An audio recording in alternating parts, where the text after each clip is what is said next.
नाजरीन अस्सलामु अलैकुम वरहमतुल्लाहि व बरकातुहू। तो दोस्तों, वाक़या उस समय का है जब हज़रत ख्वाजा गरीब नवाज मोइनुद्दीन चिश्ती अजमेर पहुँचे थे।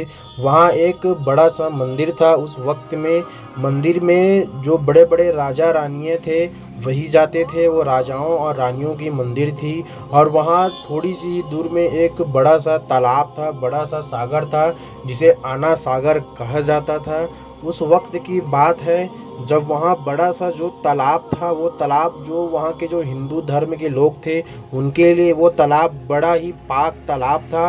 उनके लिए वो तालाब यूँ था कि जैसे ही अगर हम जितने भी गुनाह कर चुके हैं, अगर हम उस तालाब में नहा लेते हैं तो हमारे गुनाह, हमारे पाप धुल जाएंगे। वो जो तालाब था उनके लिए बहुत ही पाकी तालाब था। वो तालाब को बहुत ही ज़्यादा मानते थे। और उस तालाब में रात के वक्त में बहुत ही ज़्यादा तादाद में चिराग जलाई जाती थी। बहुत ही ज़्यादा वहाँ चिराग जलते थे। और उस मंदिर में हज़ारों लोग रहा करते थे। उस मंदिर में जो लोगों का जो आना जाना था वो हमेशा लगा रहता था। जब ख्वाजा गरीब नवाज अजमेर आए और उस मंदिर के थोड़े से ही दूर में आना सागर के बगल में वहाँ वो बैठ जाते हैं और हज़रत कुतुबुद्दीन बख्तियार काकी से फरमाते हैं कि जाओ अज़ान दे दो। जब वो अज़ान देते हैं और उसके बाद वो आना सागर के पानी में वुज़ू करते हैं। और वुज़ू करके वो सभी लोग जो ख्वाजा गरीब नवाज के जो खेमे में थे, जो उनके साथी थे, जो उनके मुसाफिर साथ में थे, वो सभी लोग अज़ान के बाद वुज़ू करते हैं आना सागर के पानी से और उसके बाद नमाज़ पढ़ लेते हैं। वहाँ के जो आसपास के जो हिंदू धर्म के लोग थे वो बड़े ही हैरान और परेशान हुए इन लोगों को देख कर के। आखिर भगवान तो मंदिर के अंदर में है, तो फिर ये बाहर किस भगवान को सजदा कर रहे हैं, किस भगवान की पूजा कर रहे हैं।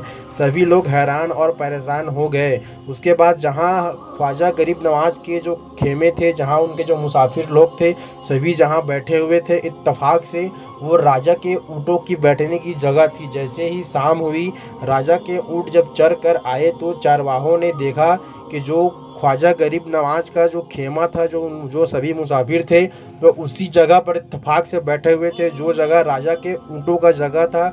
जैसे ही चरवाहे वहाँ पहुँचे, वो चरवाहे हज़रत ख्वाजा गरीब नवाज से फरमाते हैं कि ए फ़कीर, तुम यहाँ से हट जाओ, ये राजा के ऊँटों की जगह है, वो यहीं पर बैठते हैं। तब ख्वाजा मोइनुद्दीन चिश्ती जो गरीब नवाज है वो फरमाते हैं कि इतने सारी जगह है, यहाँ ऊँट तो कहीं भी बैठ सकते हैं।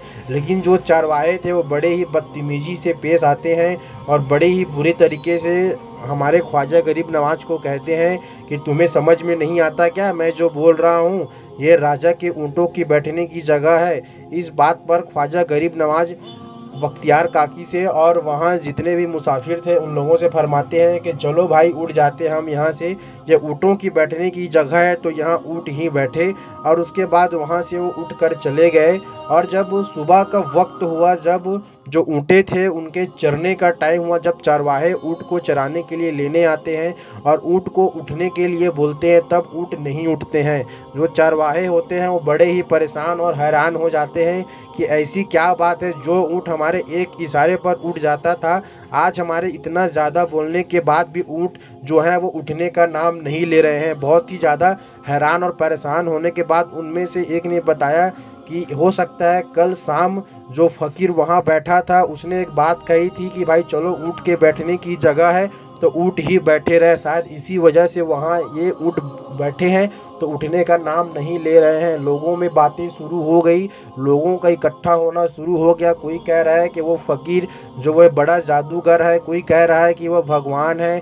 जब बातें सभी तक पहुंच गई तब सभी राजा के पास पहुंचे और राजा तक ये बात पहुंची कि जो ऊँट हैं वो उठ नहीं रहे हैं, वो बैठे ही हैं। किसी एक फ़कीर ने उन ऊँटों पर जादू कर दिया है। तब हज़रत ख्वाजा गरीब नवाज के पास पैगाम पहुंचाया जाता है और उनको राजा के दरबार में बुलाया जाता है। जब राजा के दरबार में ख्वाजा गरीब नवाज आते हैं तब राजा बोलता है कि कैसे फ़कीर हो तुम, जो जानवरों को बांध कर रखते हो, तुमने इस ऊँटों पर, जानवरों पर कौन सा जादू कर दिया है जो उठ नहीं रहा है। तब ख्वाजा गरीब नवाज फरमाते हैं कि ए राजा, हम मुसलमान इंसान हैं और हम किसी भी जानवर पर जुल्म नहीं करते, हम किसी भी तरह की कोई भी जादू नहीं करते। अगर तो फिर राजा ने बोला कि फिर ये ऊँट उठ क्यों नहीं रहे हैं, तब ख्वाजा गरीब नवाज ने पैगाम पहुंचाया कि जा उन ऊँटों से कह देना कि जिसके बोलने पर तुम लोग बैठे हो उसी का हुक्म है कि अब तुम लोग उठ जाओ। ऐसा करने पर वो ऊँट वहाँ से उठ जाते हैं। उसके बाद फिर से शाम का वक्त होता है, असर का वक्त होता है, फिर से अजान देते हैं और नमाज वो शुरू कर देते हैं। ऐसे कर कर कुछ दिन तक वह सिलसिला चलता रहता है। वहाँ के जो हिंदू लोग हैं वो देखते हैं कि ये लोग पाँचों वक्त अजान देते हैं और पाँचों वक्त पता नहीं किस भगवान की पूजा करते हैं, किसकी सजदा करते हैं। और हमारे जो आना सागर है उसमें वुजू कर कर अपने पैर हाथ धोकर इसको नापाक कर देते हैं, इसको गंदा कर देते हैं। ये सब बातें राजा तक पहुंची कि जो उनका जो पैर हाथ धोना है आना सागर में वो बंद किया जाए। तब हज़रत ख्वाजा गरीब नवाज को बुलाया जाता है और उनसे बोला जाता है कि तुम इस आना सागर से पानी नहीं लेना, तुम्हें इस आना सागर में वुजू करने की कोई भी इजाज़त नहीं है, तुम अपना पैर हाथ धो नहीं सकते। इस पानी को हमारे हिंदू धर्म के लोग के लिए बहुत ही पाक जगह है, बहुत ही पाक तालाब है। इस तालाब में हमारे हिंदू धर्म के लोग जो होते हैं उनकी जितनी भी गुनाहों की गठरियाँ होती है वो यहीं आते हैं और यहाँ आने के बाद, यहाँ नहाने के बाद उनकी जितनी भी गुनाह होती है, पाप होती है, वो धुल जाती है। और तुम लोग दूसरे धर्म के हो, इसलिए तुम लोग इस आना सागर से पानी नहीं लेना, इसमें पैर हाथ नहीं धोना।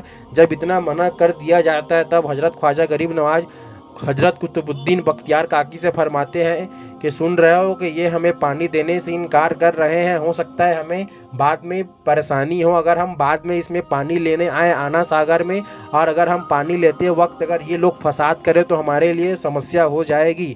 इसलिए वो उनसे फरमाते हैं कि आप एक मस्कीजा में जाइए, पानी भर ले आइए। और जैसे ही वो मस्कीजा में पानी भरने के लिए तालाब में जाते हैं, लोग देखकर हैरान हो जाते हैं कि जो तालाब का जो पूरा पानी था वो मस्कीजा में आ चुका था। जितनी भी जो अजमेर की जो आना सागर थी वो पूरी पानी उस मस्कीजा में समा चुकी थी, पूरी खुश्क हो चुकी थी वो तालाब। लोग परेशान हो चुके कि ऐसा क्या हो गया, पूरी पानी उसमें समा गई। अब लोगों के इकट्ठा होना शुरू हो गया, लोग बहुत ही ज़्यादा परेशान हो गए। वो जो सागर था वो हिंदू धर्म के लिए बहुत ही पाक सागर था। वो लोग परेशान हो गए कि अब हम अपनी गुनाहों की गठरियाँ कहाँ लेकर आएंगे, हमारे पाप कैसे धुलेंगे। तब बात राजा तक पहुंची, सभी हैरान परेशान हो गए और फिर से हज़रत ख्वाजा गरीब नवाज को बुलाया जाता है और उनसे बोला जाता है। पहले तो जितने भी जो वहाँ के लोग थे वो सब हैरान परेशान हो जाते हैं। कुछ लोग बोलते हैं कि भाई उसने जादू कर दिया है, कुछ लोग बोलते हैं वो किसी भगवान का स्वरूप है। ऐसे करते करते कुछ वक्त निकल गया, पूरा आना सागर खुश्क हो चुका था। जैसे ही गरीब नवाज उस राजा के दरबार में पहुँचे, राजा के दरबार में बात चल रही थी आखिर वो कौन है, उससे खुशामद की जाए, उससे जीत की जाए कि हमारा पानी भाई लौटा दो। उनको क्या चाहिए, उनको पैसे चाहिए, उनको अनाज चाहिए, खाना चाहिए, जो भी चाहिए हम उन्हें देने के लिए तैयार हैं, लेकिन जो हमारा पानी है, जो हमारा आना सागर है वो उसको लौटा दे। इतना सब कुछ होने के बाद ख्वाजा गरीब नवाज हज़रत कुतुबुद्दीन बख्तियार काकी से फरमाते हैं कि जाओ उस मस्कीजा के पानी को तुम आना सागर में डाल के आ जाओ। जैसे उस मस्कीजा को टेढ़ा करते हैं, तिरछा करते हैं, उस मस्कीजा को आना सागर में पूरा पानी गिर जाता है और फिर से आना सागर में पूरे किनारे तक पानी आ जाता है, पूरा उछाल मारने लग जाता है।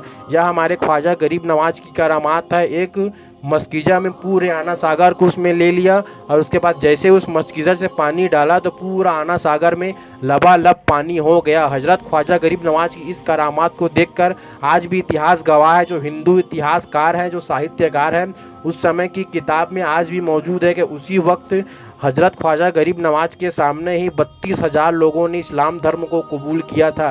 क्या शान है हमारे ख्वाजा गरीब नवाज की। तो अगर दोस्तों आपको ये वीडियो पसंद आई होगी तो वीडियो को लाइक ज़रूर करें, वीडियो को आगे शेयर करें, और अगर आप हमारे चैनल पर नए हैं तो चैनल को सब्सक्राइब जरूर करें, वीडियो को लाइक करना ना भूलें, इससे हमें मोटिवेशन मिलता है। और आप भी हमें कमेंट कर बताएं कि आपको वीडियो कैसा लगा। और फिर से अगली वीडियो में हम लोग मिलेंगे एक नई जानकारी के साथ। तब तक के लिए अल्लाह हाफिज़।